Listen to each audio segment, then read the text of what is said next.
শুধু খাওয়াই যায় না, অনেক আনন্দও পাওয়া যায়। বুঝলাম না, বেগুনে আনন্দ পাওয়া যায় মানে? আপনি এইটুকু বুঝেন না? আপনি তো ভালো করেই জানেন আপনার ভাই তো বিদেশে থাকে, মানে প্রবাসে।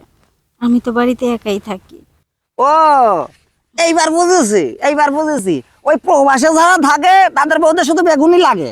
আচ্ছা ভাবি, হুম? এই 1-1.5 কেজি করে বেগুন না কিনে বেগুনের কাজটা আমার দিয়ে করা যায় না? কি বলেন ইকবাল ভাই, আপনি এই কথা বলতেছেন? হ্যাঁ, আমারে বেগুন মনে করেন, আমারে বেগুনই একবার যদি মনে করেন দাঁড়িয়ে যায়, হ্যাঁ, ও বেগুন তো মনে করেন মাঝে মধ্যে ভেটেও যায়, আর আমারে ফাটবে না, মনে করেন পকাস পকাস যাবে আর আসবে। ইকবাল ভাই, কন কিছু মনে না করলে আমিও বলি একটা কথা। কন আমি না এই কথাটা অনেক দিন ধরে আপনাকে নিয়ে ভাবতাম। আপনি কাছে। হ্যাঁ, কিন্তু বিশ্বাস করেন, হ্যাঁ, কখনো না লজ্জায় বলতে পারিনি। লজ্জা তো লাগে, পুরুষ মানুষের করতে গেলে একটু লজ্জা লাগে। আসলে মূলত কি কব ভাবি, আমারও প্রায় প্রায় আপনার দিকে মাথায় কাজ করে না। হ্যাঁ, হ্যাঁ, বেগুন নিতে আসতেন যখন সেই সময় আপনার জিনিস দুটো দেখতাম, হ্যাঁ, সেই সুন্দর লাগতো। এখন আমার প্রায় প্রায় রাত্রি স্বপ্নে দেখি যে আমি ভাবির মনে হয় উপরে রয়েছে।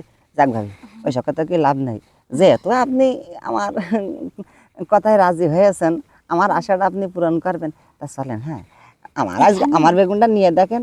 হ্যাঁ, এখানে? হ্যাঁ, আচ্ছা, ঠিক আছে।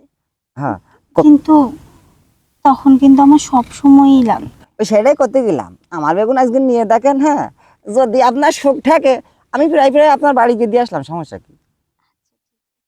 যেহেতু বলছেন, আর বাধা নেই। তাইলে চলেন। হ্যাঁ, এ মাঠে কেউ আসবে না।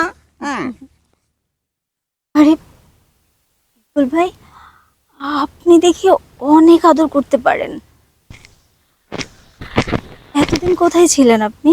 আদর করতে পারি মানে কি, আদর তো মনে মনে করতেই চাই, কিন্তু সাহস পেরে কোনোদিন বলতে পারিনি। আজকে যখন নিজেই ধরা দিয়েছেন তাহলে আর কিছু করেন, কথা কেন না? আসলে কি বলবো, এতদিন বললাম না লজ্জায় বলতে পারিনি, আজকে আপনি নিজের মুখে বলাতেই তো।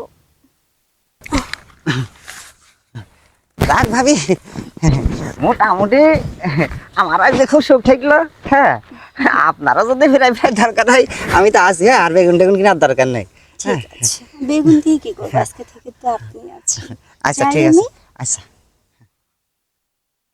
আল্লাহ, এই রাম জিনিস যদি হাতে কটা রাখতে পারতাম জীবনটা ধন্য হয়ে যেত।